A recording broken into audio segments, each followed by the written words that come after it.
와이프도 남편도 공감할 수 없는 치과의사의 어려움 함께 고민하고 해결해드립니다. 안녕하세요. 부산광역시 치과의사회 부치맨입니다. 서울은 아파트 가격이 너무 올라서 요즘 언론을 보면 강한 규제도 하고 있고 그 규제에 따라서 정치적인 후폭풍도 언론이 연일 시끄러운데 부산은 어디 강 건너 불구경처럼 어쩜 이렇게 가격이 움직이질 않는지 이제 앞으로 금리는 내린다는데 또 한편으로는 경제가 또 불안하다고 얘기하고 넘쳐나는 정보 속에서 지금이라도 아파트를 사야 되나 말아야 되나 고민이 많으실 텐데요. 한 번쯤은 고민해 봤을, 그리고 반드시 고민해야만 되는 그런 부동산, 특히 그 중에서도 아파트 투자에 대해 이야기해 보려고 합니다. 모든 투자가 그렇듯이 각자의 관점과 생각이 다르기 때문에 예민한 문제일 수 있는데요. 가볍게 들어보시고 자가 마련 또는 부동산 투자에 대한 판단을 하시는데 도움이 되었으면 좋겠습니다. 부동산 전문가 조우재 소장님을 모셨습니다. 안녕하세요. 안녕하세요. 네, 자기소개 좀 부탁드릴게요. 안녕하세요. 해운대 돈 되는 부동산 조우재 소장입니다. 2012년도에 자격증을 취득해가지고요. 매년 이리저리 취업하며 경험을 쌓다 보니 10년이 넘게 부동산 중개업을 하고 있습니다. 저희 사무실에서는 상가를 포함한 건물 그리고 아파트 위주로 중개 및 컨설팅하고 있으며 아파트의 경우 부산뿐 아니라 서울 및 다른 지역 아파트도 매수를 도와드리고 있습니다. 중개만 오래 하신다고 해서 투자에 대한 관점이나 이런 게 생기는 건 아닌데, 제가 이전부터 아는 소장님인데 대화를 나눠보니까 이쪽 분야에서 잘 아시는 것 같아서 특별히 모셨습니다. 부산에 있는 부동산에 대한 강론으로 들어가기 전에 부동산 자체, 특히 아파트를 자산의 축적이라는 관점에서 볼 때 어떻게 이해하는 게 좋을까요? 우리가 투자 대상으로 이야기할 때 주식, 코인, 부동산 등 대표적인 물건이지 않습니까? 그렇죠. 그 중에서 아파트는 우리 실생활에서 가장 밀접해 있고 부동산 중에서도 접근하기 쉽고 이해하기 쉬운 상품이라고 생각합니다. 아파트를 단순히 투자의 대상으로 보는 건 아니지만 자산의 축적이라는 관점에서 본다면 매매가 쉬운 편이고 본인의 실거주로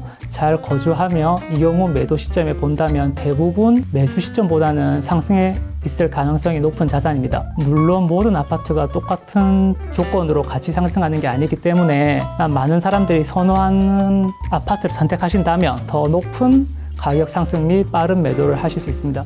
순간의 선택이 미래를 결정하듯이 어떤 아파트를 선택하는지에 따라 자산 증식의 차이를 결정짓습니다. 다른 부동산에 여러 가지 종류가 있지만 토지나 상가 이런 거에 비해서는 아파트가 보는데 필요한 안목이 많이 필요한 것도 아니고, 그죠? 그렇죠. 네, 고려해야 될 것이 상대적으로는 작은 편이기도 하고, 토지나 상가는 평생 안 사거나 고려를 안 하고 살 수는 있지만 아파트 같은 경우는 전세든 월세든 자가든 어떻게든 한 번은 하죠. 어떤 형태로든 생각을 해봐야 되는 부분이 있기 때문에 이 부분에 대해서는 한 번씩은 무조건 한 번은 공부도 하고 생각을 해봐야 되는 분야가 아닌가 생각합니다.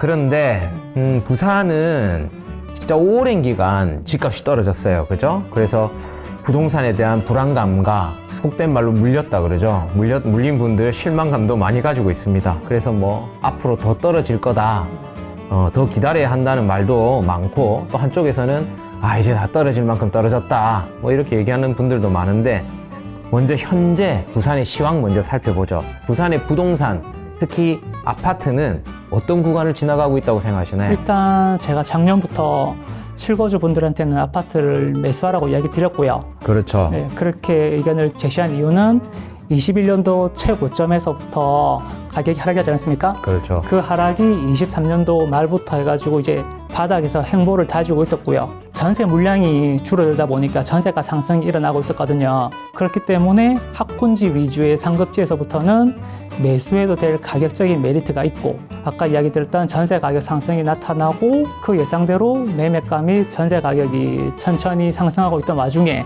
부산 사람들도 서울이 상승하면 부산도 조금 상승하지 않을까라는 어떤 상황에 이번 여름에 지금 로열 리버파크 센터 그리고 남천 서밋시 34평 국민평형 기준으로 했을 때 뭐 12, 3억, 16, 7억을 완판을 시켰거든요. 했는데, 네, 완판을 시켰거든요. 성적이 좋았죠. 네. 네. 그러다 보니까 뭐 남천 서밋을 이야기 드리자고 하면 16억, 17억을 그 받아들이니까 시장이 평당 5천이 넘은 거예요, 그죠? 뭐 거의 그렇습니다. 그러다 보니까 근처에 있는 준신축 좋은 아파트들을 저거를 내가 사도 손해보진 않겠구나, 수익이 나겠구나라는 영향을 끼쳤고요. 그러다 보니까 매매가 늘고 그렇게 가격적인 상승이 보이니까 상급지의 재개발, 재건축들이 거래가 늘었고요.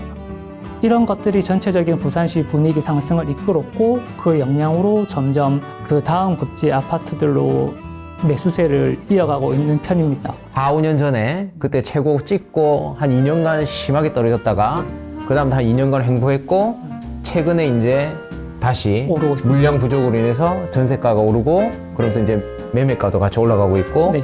최근에 이제 있었던 고분양가 논란에도 불구하고 청약이 성공을 했고 네. 그러면서 주변에 있는 다시 준신축들도 가격이 그럼 우리 상승하면서. 가격이 싼 편이네. 그래서 같이 상승을 하고 네. 상승하다 보니까 또 주변에 이제 퍼지는 재개발 거죠. 지역이나 이런 쪽에서도 이제 향후에 분양을 했을 때 저 분양가가 소화된다 그러면 네. 사업성이 개선되니까 그쪽에서도 이제 매수세가 조금씩 들어오고 있다. 네. 이렇게 이해를 하면 되겠습니다. 그래서 소장님이 또 준비를 오신 게 보니까 이제 가격을 좀 준비를 하셨는데요.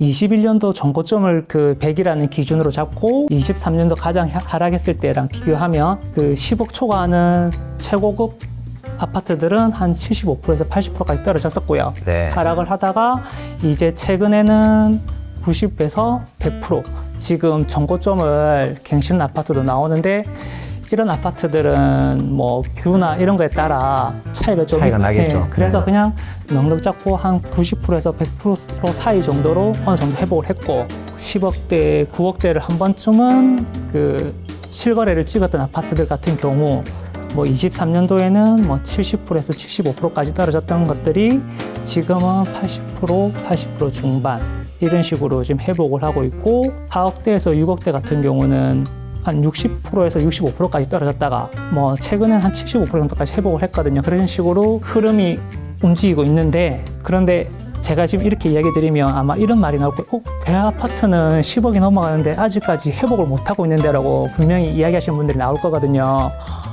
근데 지금 시장이 실거주 그 위주로 움직이다 보니까 실거주가 강한 신축, 준신축 등 바로 거주 가능한 아파트들은 회복세가 빠르고요.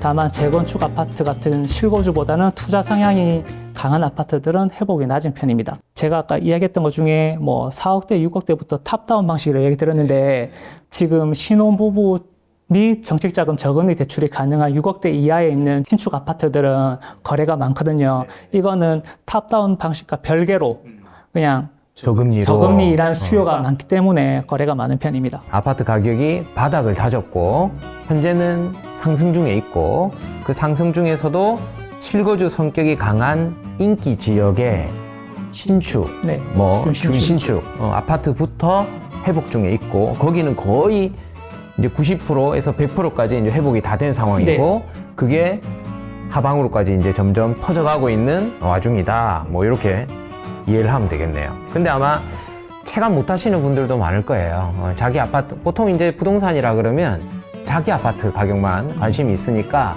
어쨌든 전체적인 분위기, 이 상승의 어떤 분위기가 아래로 흘러내리고 있는 거는 사실입니다. 그 예전에 이제 저희 그 부동산 좀 한다는 사람들은 특히 이제 전국적으로 유명하죠. 부동산 투자자들 버스 대절, 버스 한 대 와가지고 단체로 내려서 싹 쓸고 갔다. 요즘 부동산은 그 성격이 진짜 많이 변한 것 같아요. 예전에는 그랬었는데 요즘은 무슨 책만 보더라도 온갖 데이터에 그런 것들이 다 분석적으로 나와서 부동산이 왜 오르는가, 오르는 원리 점점 학문화돼 가고 있다. 뭐 이런 느낌을 저도 많이 받거든요. 그래서 저희도 좀 현재 가격이 이런데 이런 거에 대해서 조금 더 논리적으로 한번 접근을 해볼까 합니다. 그래서 어쨌든 소장님은 향후 부산 아파트 가격이 오를 가능성이 높다는 말씀인 것 같은데요. 네, 맞습니다. 근거를 바탕으로 하면 조금 더 이해가 빠르지 않을까요? 절대 저희는 투자를 권유하거나 하는 게 아니라 그냥 소장님의 개인적인 의견과 네, 사실만의 시황을 의견입니다. 얘기를 하고 있는 중이에요. 가격을 결정짓는 요소가 수요 공급이 가장 주고요. 그다음 두 번째로는 거의 공급 원가로 이야기하면 크게 맞을 것 같거든요. 첫 번째로 제가 이야기했던 수요 공급에서 데이터를 보면 우리나라에 있는 모든 수요 공급이 지금 줄어들고 있는 추세거든요.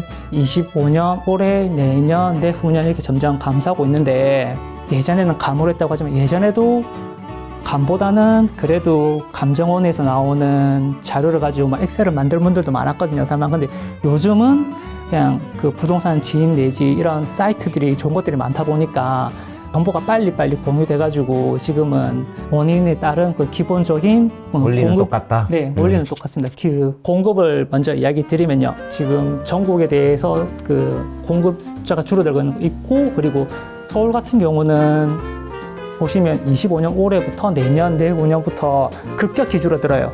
전멸이네요. 네, 부산은 줄어들긴 해도 서울에 비해서는 덜 줄어들거든요. 그러다 보니 지금 서울 같은 경우는 사고 일어나면 매매가 계속 가격이 올라가는 급격한 상승을 보이는 거고요. 부산은 뭐 천천히 다만 공급이 적기 때문에 가격은 계속 올라갈 거다. 제가 이런 식으로 이야기를 드리고 두 번째 건축비 상승으로 인한 공급 원가에 대해서 이야기 드리는데 보통 매년 한국감정원에서 아파트뿐 아니라 그 연도별 그 건축비 단가를 공시하거든요. 24년도 기준으로 평당 공사비가 620만 원 정도고요. 그리고 여기에 보통 소방 공사비 평당 한 30만 원 붙이면 한 평에 650만 원 정도거든요. 이거 같은 경우는 그냥 택지에 그냥 일반 아파트 지을 때의 기준입니다. 근데 재개발, 재건축을 하다 보면 부가 비용이 많이 발생하다 보니까 이 비용에서 저희가 한 1.5배 정도로 계산하거든요. 그렇게 계산하면 평당 지금 975만 원 정도가 나오는데 여기에 주 52시간 근로 그리고 인건비 상승에 그리고 또 안전 문제로 인한 부대 비용 하면 매년 공사비가 올라갈 수밖에 없거든요. 그렇죠. 부산의 원도심은 재개발, 재건축밖에 할 수가 없어요. 그러다 보니 뭐 사업성이 나와야 되고 이 공사비를 못 받아주면 그 공급을 할 수가 없거든요. 그렇죠. 네. 그래서 점점 더 이게 악순환의 반복이라고 해야 될 때 가격이 안 올라가면 공급이 안 되고요. 가격이 올라가가 공급이 되면 너무 비싸가지고 뭐 고분양가다 뭐다 이런 식으로 말들이 나올 수밖에 없거든요. 그래서 이 두 가지 내용만 바탕으로 해도 아파트 가격의 원가가 낮아질 수는 거의 없어요. 그래서 전체적으로는 가격이 올라갈 거다. 저는 이렇게 생각하고 있습니다. 뭐 그게 쉽게 얘기하면 저희가 경제 시간에 배운 거죠. 수요와 공급이 결국은 자연스럽게 맞춰 나가는 과정인데 어쨌든 공급이 부족하면 가격이 올라가는 거고 가격이 올라가야 또 공급을 할 수 있고 네, 공급을 할 수 있는 거고 네. 그런 과정 속에 있는 거죠. 뭐 그리고 어쨌든 현재 지금 모든 공사비나 인건비나 이런 게 다 올라가고 있는 상황이니까 그 상품이라고 보면 그 상품의 가격을 못 받아주면 공급이 안 되는 거니까 공급이 안 되면 가격이 오르는 거고 다시 이게 계속 반복이 되는 거죠. 네. 뭐 악순환이라고 보기보다는 뭐 어쩔 수 없는 경제의 원리가 아닌가 싶습니다. 아파트가 공급 절벽이라고 얘기가 지금 소장님도 얘기하셨지만 언론에도 꽤 많이 현재는 많이 나오고 있는 와중이거든요. 근데 또 한쪽에서는 인구 감소랑 또 도시 소멸에 대한 얘기도 또 그 상반되는 얘기도 같이 나오고 있단 말이에요. 그래서 거기 두 관점을 어떻게 보느냐에 따라서 아파트 가격이 오를 거다 내릴 거다 이런 논란이 엄청 많죠. 네, 거기에 대해서 어떻게 이해를 하는 게 좋을까요, 소장님? 그러니까 인구는 확실히 줄어들고 있고요. 일단 먼저 제가 공급 절벽부터 이야기를 살짝 드릴게요. 그러시죠. 네. 강서구의 에코델타 신도시 같은 택지 지구에서는 계속 물량이 나오고 있지 않습니까? 그렇지만 부산의 원도심, 동래, 해운대, 수영, 남구 이런 곳은 재개발, 재건축 말고는 지금 물량이 잘 안 나오고 있거든요. 그렇죠. 아파트 지을 땅이 없죠. 네. 일반 분양 세대수가 적고 그 세대수가 적어서 지금 청약을 한다고 하면 그 국민평양 밑에서는 가점제가 75%거든요. 그러다 보니까 고점 통장이 있는 분들이 아니면 신축 아파트를 갈 수가 없어요. 해운대, 수영, 동래구 같은 곳들인데 이런 곳들은 매년 점점 그 물량이 줄어들고 있습니다. 그러다 보니까 조금 가장돼서 이야기하는 경우 공급 절벽이라고 이야기할 수 있고 부산은 그 정도까지는 아니지만 그래도 점점 공급 절벽으로 가고 있는 편입니다. 어쨌든 부산도 공급이 조금씩은 나오고 있지만 서울에 비해 상대적으로 점점 줄어들고 있는 건 맞고요. 그 공급이 나오는 게 신도시나 저런 곳은 이제 외부에 이제 택지를 조성을 해서 이제 빈 땅에다가 아파트를 지어 올리니까 거기는 이제 물량이 나오고 있는 거예요. 그런데 모두가 살고 싶어하는 이런 원도심에는 아파트를 지을 땅이 없고 지을 땅을 만들려면 기존의 낡은 집이나 낡은 아파트가 모여 있는 곳을 다 무너뜨리고 지어 올려야 되는데 그걸 재개발 재건축이라 하잖아요. 그런데 이미 거기에 원주민한테 또 그걸 쫓아낼 수는 없으니까 여기 살 수 있는 권리를 준단 말이에요. 그러니까 그 사람들이 아파트를 짓더라도 거기에는 일부 사람들이 들어가 살고 나머지 남는 부분을 일반인한테 돌아가는데 그 양이 너무 작고 그러니까 우리가 원도심 중에서도 인기가 좋은 해운대구, 수영구, 동래구 같은 곳은 물량이 더 적게 나오고 있다. 이렇게 이해하면 되겠네요.